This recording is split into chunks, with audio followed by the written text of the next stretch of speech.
ناظرین، ناروے شمالی یورپ کا ایک ملک ہے۔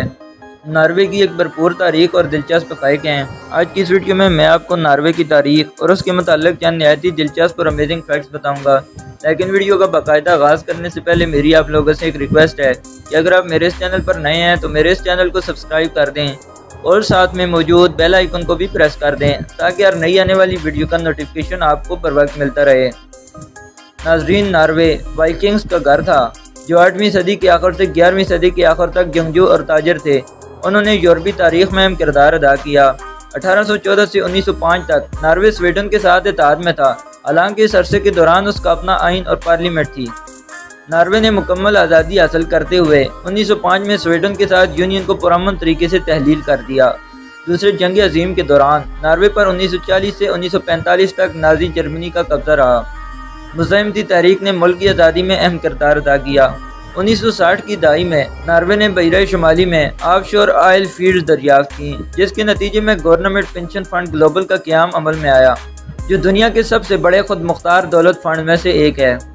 امن کا نوبل پرائز ہر سال اوسلو، ناروے میں دیا جاتا ہے، جو اسے سب سے باوقار بین الاقوامی اعزازات میں سے ایک بناتا ہے۔ یہ ایک سویڈش موجد الفریڈ نوبل کی مرضی سے قائم کیا گیا تھا۔ فجورڈ ناروے اپنی شاندار کھڑی چٹانوں سے گھرے سمندر کے گہرے اور تنگ راستوں کے لیے مشہور ہے۔ گائے رانا فیورڈ اور نیرو فیورڈ یونیسکو کے عالمی ثقافتی ورثے کے مقامات ہیں۔ ناروے کو دنیا کا آخری کونا بھی کہا جاتا ہے، اس لیے ناروے میں سورج غروب نہیں ہوتا۔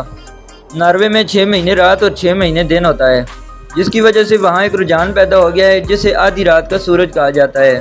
شمالی علاقوں میں سردیوں کے مہینے کے دوران ناردرن لائٹس کا مشاہدہ کرنے کے لیے ناروے بھی ایک اہم مقام ہے۔